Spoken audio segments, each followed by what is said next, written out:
Hey y'all, I am out here mowing the grass, and I got Boomer coming out here to see what's going on. I want to talk to you real quick. So first off, I look terrible. Like I said, I'm out here, I'm mowing the grass.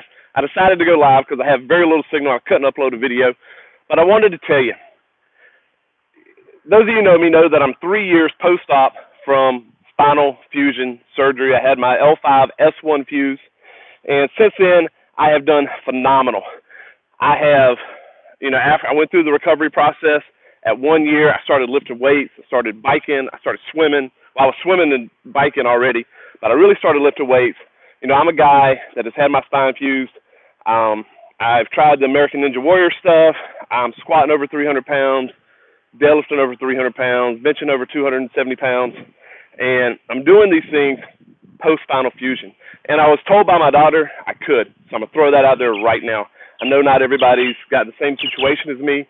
I have competed in obstacle course races, done all this great stuff. This isn't here to brag. I'm going to tell you where I screwed up. So doing great back in March, April, I was feeling as good as I ever have in my entire life. I was kicking ass, taking names. My nutrition was on point. My exercise was on point. Everything was on point. Life was amazing. Guess what? I ended up doing one of the Ninja Warrior things, ended up screwing up. I made a mistake, and I ended up tearing where my tendon connects to my tricep. Didn't tear it completely off, didn't have to have surgery, but I did tear it. It's pretty bad. Hey, check this out. These are my mom's flowers. Aren't these awesome? I love those things. Anyway, so when I did that, I couldn't do, literally a couple days before, I had done 2 MRFs, did it twice. And I like doing that kind of stuff. I like challenging myself. And it kind of got in my head a little bit. And so when I did it, I said, well, I'm still going to run, still going to bike, I'm still going to do other things. I'm still going to squat. So I went the next day, I went to the gym, went to get on the squat rack, and you got to hold the bar. Shit hurt. Didn't do it. Did like 1 set, put it back, went to run. When I went to run, turned out that that hurt too. That jostling hurt my arm, so I didn't run. So I said I was going to bike. If anybody's on my Instagram, y'all saw a picture of my bike. I did go for a few bikes, but the bike ended up having grass grow over it because I haven't been biking. So after taking almost 4 months off, my nutrition went to junk. Put on some weight. And I was driving my car, and I realized, well, at first, it turned out I had pain in my foot. And it's the pain that I've only had back with my spinal injury. Well, at first, I actually thought that it was my air conditioner on in the floorboard of my car. Now, since I hurt my back, I had all that pain. My foot always felt like it was in a bucket of ice water. So I got where I hate having my feet cold.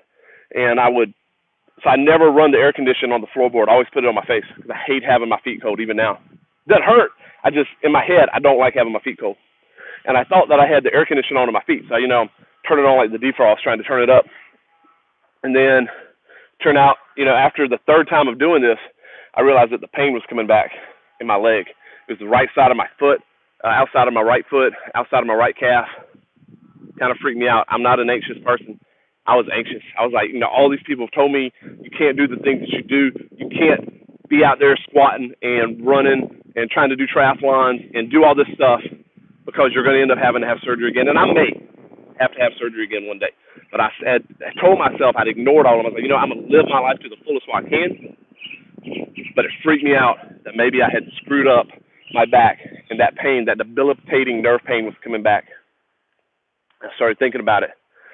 And my first thought was, let's go see a doctor.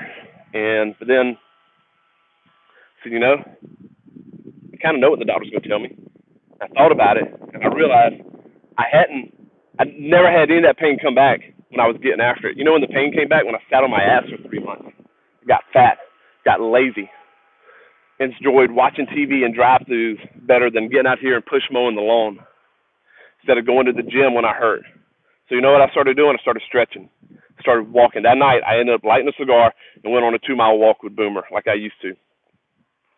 Got up next morning, every morning, doing some light stretches, some deep knee bends, kind of get the body fluid. Started going to the gym this week. I lifted weights for the first time since I hurt my arm. Not heavy, but I'm getting it. I'm taking 2 weeks to kind of reacclimate, and I'm doing something every day, but I'm being active again. Got out here and I started push mowing the grass. I mean, so this isn't like a little tiny yard. This is not a self-propelled mower. And there's another acre over here at the store that I got to mow today too. And guess what? As soon as I started moving, after 3 days of exercise and drinking more water, had no more pain. Had no more pain in the last 2 weeks. So that just goes, at least to show me that that movement lubricates the body. You know, sitting, being sorry for myself, sitting on my butt, those are the things that's going to cause me to have another surgery. Those are the things that's going to cause me pain.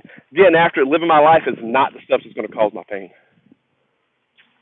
So I don't know where you're at. And if you're 2 months after your surgery, this message isn't necessarily for you right now.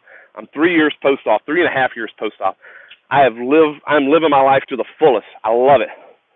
But I had a little setback, and it got in my head, and I know how bad that is when it gets in your head after you go through something like this. And it was scary. Like, it wasn't as scary as the day before I had my spinal fusion, but I went back through the whole range of emotions for about 72 hours. I got out there and I did something about it. So if you're like me, if you're a few years out, over a year out, and you're sitting at home and you're sitting in your recliner and you're watching The Simpsons or you're watching Game of Thrones and you're drinking your Bud Lights and eating your hoagie, and that's okay. I like Game of Thrones, I like Bud Light, and I like hoagies. And you're sitting there and you got pain in your leg and you're thinking, spinal fusion sucks, life sucks, any of this stuff, go for a walk. You know, I got some weight to lose. I've already started dropping weight again. I got mosquitoes all over my face. Go for a walk. Play with your kids. Get down, do some stuff. Bend over and touch your toes, or at least try. Move a little bit. Lubricate that body. Lubricate that mind. All right? Be good, y'all. Thank you. I don't know how to turn this thing off.